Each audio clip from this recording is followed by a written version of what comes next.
Today in our 2016 Chevrolet Silverado 1500, we're going to be taking a look at and showing you how to install the Airlift LoadLifter 5000 air helper springs for the rear axle. That's going to be part number AL57204. Typically, the reason why you would want airbags is because you're carrying a heavy load in your truck bed like this, or if you have a heavy load on your trailer. It's going to cause a lot of strain on your suspension, and it's going to cause the back end to sag down.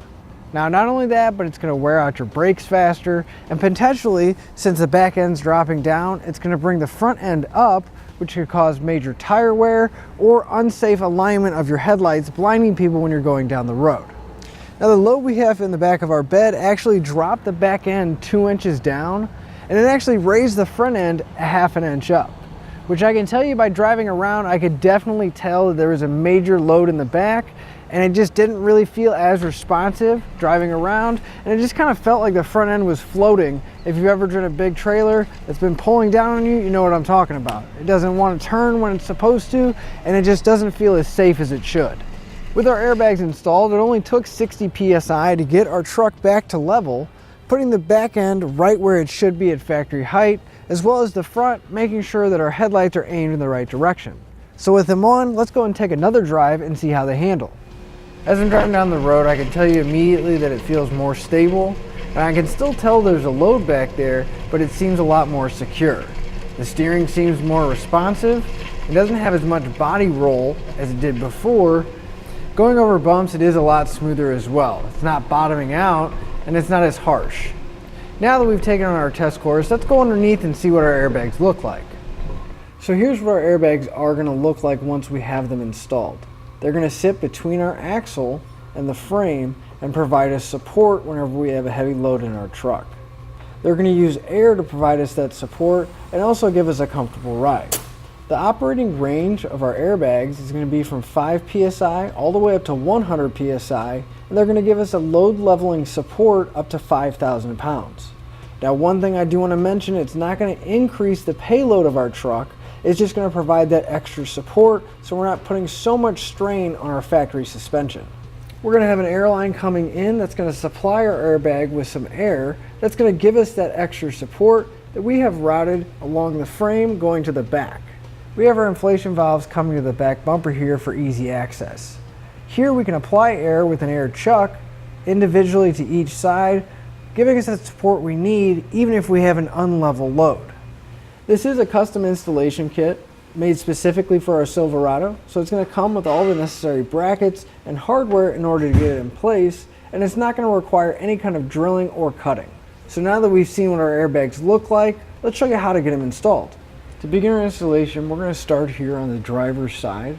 If we come just right in front of our shock, right above the axle where the joust stop is, we'll see that we're going to have our ABS line hooked into a plastic clip that's in the bottom of the frame.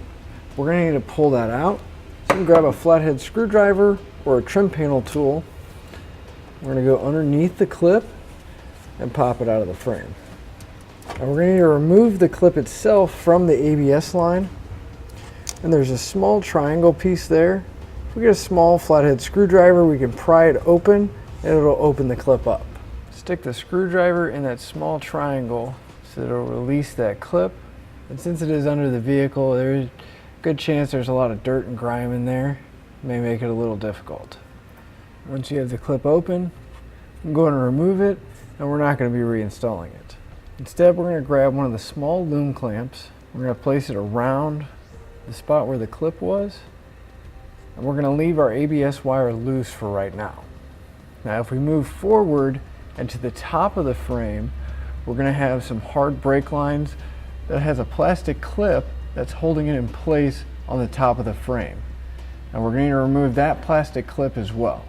So we can grab our screwdriver or trim panel tool, and we're going to remove the clip that's holding our wiring in place on the frame, so then we can get access to the brake line clip that's right above it.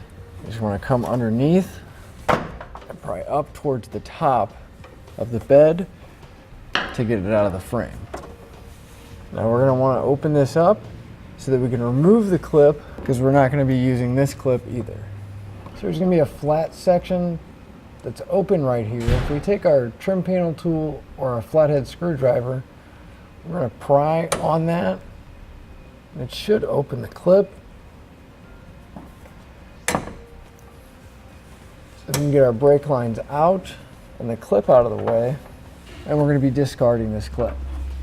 With those clips out of the way, we are going to do the same thing with our ABS line on the passenger side, but we're not going to have those hard brake lines on the top of the frame. Now if we come to our rear differential, right in the middle, we're going to have our emergency brake cable attached to a bracket. Now we're going to need to remove this bracket and relocate it. So we're going to grab a 10mm socket and we're going to pull that stud out.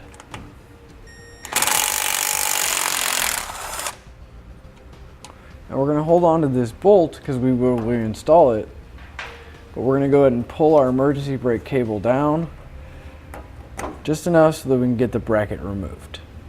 Now we are going to have a larger loom clamp. We're going to put our emergency brake cable inside of it. You want to make sure that the loom clamp is facing up with the mounting hole on the bottom. So we can go ahead and reinstall that bolt that we removed.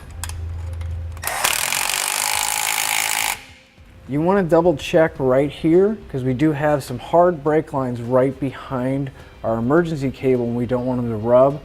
So we can just kind of take that loom clamp and just slightly bend it forward so that we have enough clearance back here to where they're not going to touch.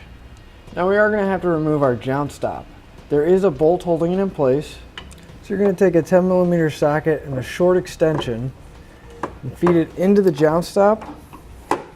And then we can remove the bolt that's holding it in place. It may help to get it broke loose by hand, and then we can come back with an electric ratchet and take it out faster.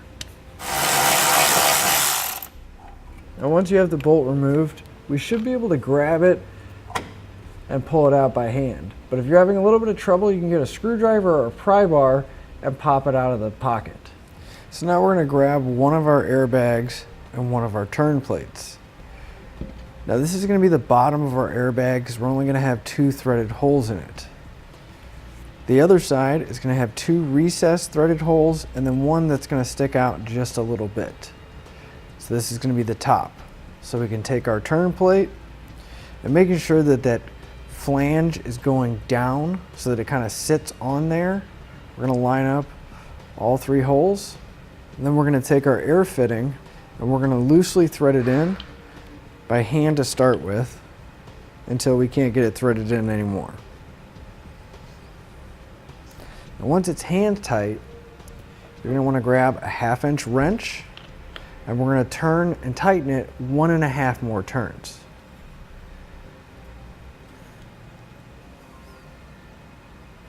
So now we can grab our upper bracket.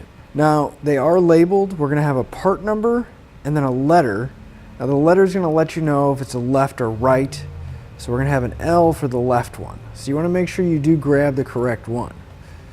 So then we'll line up the holes that are in our airbag and our fitting should fit right in that slot pointing away from the bracket. So once we get everything lined up, we're going to take the included flathead screws that are in our kit. We're just going to get them loosely started by hand.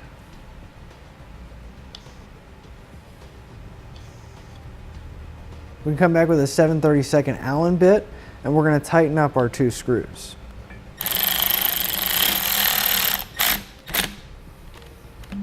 So now we're going to come back and we're going to torque them and we'll find the specification in our instructions.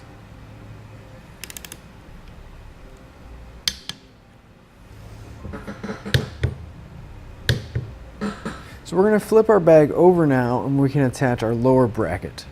We're going to take another one of our turn plates, again making sure that flange is sitting on the bag, and then we're going to grab our lower bracket. Now the lower bracket has an arrow on it. You want that arrow to point away from where the air fitting is. So right now the air fitting is pointing away from me, so I want that arrow to point towards me with the 2 ears on the end here facing up. So again, we'll just line it up over the turn plate and on top of our bag. And we'll do the same thing with those flathead screws. Just loosely get them in hand and then torque them down. So once we have everything in place, our assembly should look like this. So now we can come back to where our frame is, and when we pulled out our ABS wire and the clip, we're going to take the included pull wire, and we're going to take the coiled end and feed it through up into the frame, and we're going to come right out this large access hole. Now you don't want to pull it all the way through, you want to leave a tail sticking out the bottom. And then we're going to take the large flat washer in our kit, slide it over the coiled end. And then we're going to take one of the shorter 3/8 bolts. If you notice, there's only a small shoulder on there, and we're going to thread it onto the end of our coil wire. Then we're going to feed our washer into the frame, followed by our bolt till it's sticking out the bottom of the frame like this. And then we can pull our pull wire off. Now they only give you one pull wire in your kit, so you're going to want to make sure that you don't damage it so we can get the other side in place. It'll help if you kind of hold the bolt with your hand on one side and then unthread the pull wire so we can get it off. Otherwise that bolt's just going to keep spinning along with the pull wire. Now at this point, you're going to want to lift your vehicle by the frame so that the back axle can hang freely. Now since the style of lift we're using, I'm going to be using a pole jack to actually lift up on the frame so that I have a little bit more room so that we can get our airbag in place. With our axle hanging down, we can go ahead and loosely install our airbag. You want to make sure that the tab on the top has the single hole going towards the back and that the airline fitting is going towards the center of the truck. So we're going to lift it above the axle. You may need to move the emergency brake cable out of the way. You want to make sure that ABS wire doesn't get crushed in there either. So we're loosely going to put it just right over the axle and kind of have it directly below our joust stop cup. Now our airbag should line up with the bolt that we had drop down through the frame. So we're going to push it up towards the frame so that bolt can drop down. We can take our ABS wire, the loom clamp, and we're going to slide it over that bolt. And again, you want to make sure you don't push that back into the frame. We're going to take a 3/8 flat washer, install it over the loom clamp, and then we're going to loosely secure our airbag using a 3/8 lock nut. You just want to get a couple threads on there so it'll hold it in place and make sure it's not going to fall off. Now on the front side of our airbag, there's going to be two tabs that are going to be on either side of the frame. We're going to take our U-bolt and we're going to go around the frame and drop it on either side. Now when you do this, you want to make sure that you go underneath the hard brake lines and you don't crush them when you're putting the bolt over the frame. It may help if you just lift up on those brake lines just slightly, feed it over sideways just so we can get it over the frame, and we can work it until we can rotate it and get it in position. And once you have the U-bolt over, we're going to lift up slightly just so that we can get it to go through the holes in our bracket and drop all the way down, sitting flat on the frame. Now we're going to secure our U-bolt using another 3/8 flat washer and another 3/8 lock nut on each side. Just want to get those started by hand. Again, just to make sure that that bracket is going to be nice and secure and isn't going to move on us. So I'm going to grab a 9/16 socket and I'm going to snug up my hardware just until my bracket touches the bottom of the frame. You're going to want to go back and forth, alternating, tightening each side of the bolt so it tightens down evenly. With our U-bolts tight on the other side, we're going to come to the rear mounting spot and we're going to tighten up this nut. Now, since it is a bolt on the inside of the frame, we're going to have to hold it. The easiest way to do that is if we grab a 1/4 inch ratchet with a deep 9/16 socket. We're going to have an access hole in the inside of the frame as well as in the outside of the frame, and we're going to use the ratchet to reach in so we can hold that bolt. They may help to reach in from either side just to kind of guide the socket so you can see and feel what you're doing. Then we're going to grab another 9/16 socket and tighten up the nut.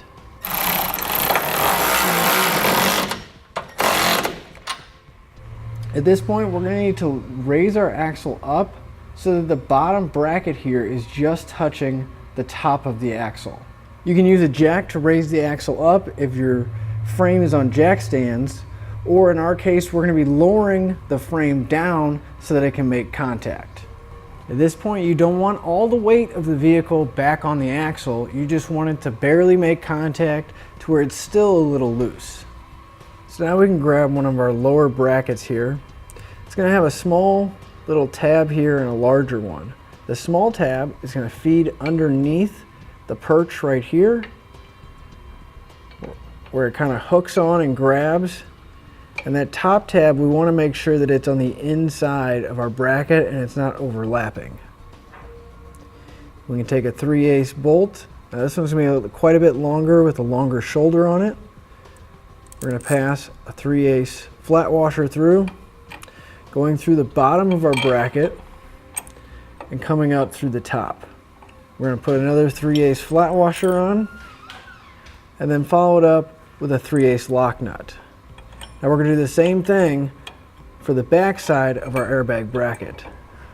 Now it is loose, so it's going to move on you, but before we tighten it up, we just want to make sure that that tab is underneath. I'm going to be using a 9/16 socket and wrench, and I'm just going to snug up my hardware just enough so that it's touching and it's not going to be sliding around anymore. And we're going to do that for both sides so that our brackets will be nice and snug and they won't be moving on us. With our brackets snug, we're going to try to get our lower bracket here as close to center on the axle as we can, and then we can fully tighten these brackets up. So I'm going to come back with a torque wrench and I'm going to torque all my bolts down to the appropriate amount that we find in the instructions. So with our driver's side in place, we're going to go and repeat that same process for the passenger side. Our next step is going to be finding a location to mount our inflation valve so we can run our airlines to our bags. If we come to the back bumper, right by where our spare tire plug access port is right here, we're going to mount ours right below that in this area in the bumper. Now this is plastic here, but behind it there is a lot of metal. We're going to come from the back side to find a good spot so we can mount them. So on the back here, behind the bumper where our spare tire access point is, we'll notice that there is a metal bracket, but there is a square piece that's just plastic. We're going to use that point to go through so we can mount our inflation valves. So I'm going to mark a couple spots of where we're going to put it. Put one over towards the edge on one side, and then one towards the edge on the other side. So we're going to want to grab a 5/16 drill, and we're going to drill 2 holes so that we can mount our inflation valves.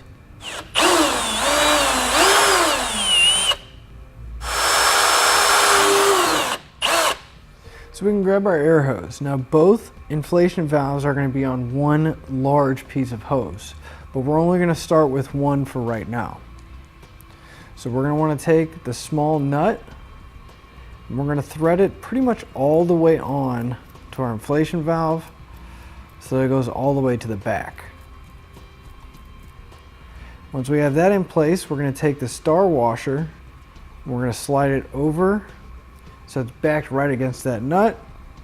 And we're going to reach from the back side and feed our inflation valve through. Now we're going to start on the passenger side, but you can do either one. Then we're going to take a rubber washer, slide it over the valve.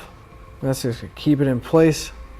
We're going to take a flat washer going over the rubber washer, and then finally we'll secure it down with a nut. Now for right now, we're just going to leave this hand tight so it's secure and it's not moving on us. Now with our airline coming out the back, we're going to want to route this over towards our airbag.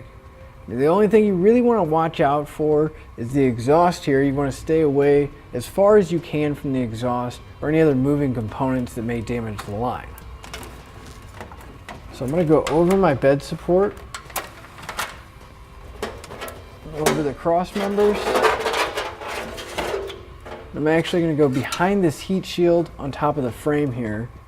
We just find the end of our airline, make it a little bit easier to feed it over a small piece at a time and pulling the excess over. And we just take some of the included zip ties and tie it up so that it'll stay away from our exhaust over here. Now once we have it routed over there, I'm actually going to put a small loop in towards the back, and that's just in case we ever need to make any repairs or if we need to modify anything later on down the road. We'll have an extra piece of line here so we can make those changes. I'm just going to take some zip ties and secure my airline up and out of the way so I don't have to worry about it when I'm driving down the road. And we'll continue to zip tie our airline tube so that it'll be tucked out of the way and protected from anything underneath our vehicle. So now we're going to take our airline and we're going to estimate about how much we need so that we can plug it into the fitting here. So you want to leave yourself a little bit of room for flexibility, but not too much to where it's going to be in the way of anything. So right about here would be a good spot that we could cut it. You're going to want to use tubing cutters because you're going to want a nice flush cut. You want to make sure it's nice and straight. Since we are rather close to the exhaust, I'm going to take the included heat shield in the kit. I'm going to slide it over my air hose. And I'm going to feed it up until it's close to where the exhaust is going to be by the air hose. Now we routed ours above the heat shield, but this is just going to give it extra protection, ensuring that nothing's going to cause any damage. And we can take the end of our airline tube and we're going to push it in, and we'll feel a little bit of resistance and it'll stop. Then we're going to want to make sure we push it in the rest of the way until it bottoms out. Now we can take a zip tie and we can tie the excess airline here to our U-bolt at the top of the frame. And that'll just keep our airline nice and tight against the frame and up above the heat shield so we don't have to worry about it getting too close to the exhaust.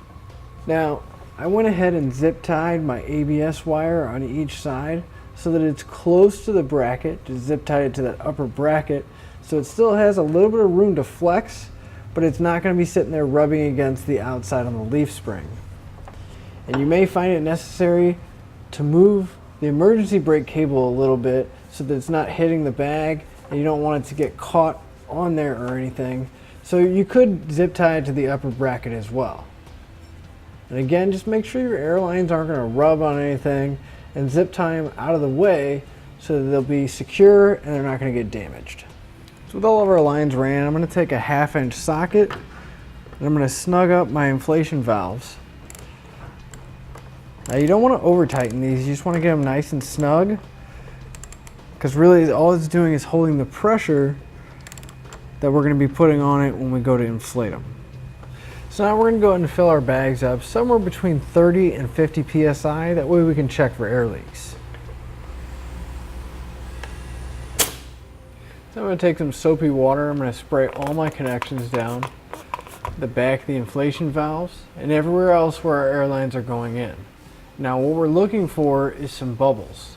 Now the small bubbles from the soap is okay, just because that's going to happen naturally, but what we're looking for is smaller bubbles that keep expanding or more bubbles that keep coming up. That's going to let us know that there's an air leak somewhere, so we'll continue to spray all of our connection points looking for those bubbles. Now you want to check where the airline goes into the fitting as well as where the fitting goes into the bag, because that could have a possible leak if we didn't get tightened down enough. And finally, we're going to check our inflation valves on the back side to make sure that the Schrader valve on the inside is nice and tight. So I haven't found any bubbles spraying down the entire system, so we don't have any leaks. Finally, we can put the caps over our inflation valves to keep any kind of dirt or debris out of them. That'll finish up your look at the Airlifter LoadLifter 5000 air helper springs for the rear axle. part number AL57204 on our 2016 Chevrolet Silverado 1500.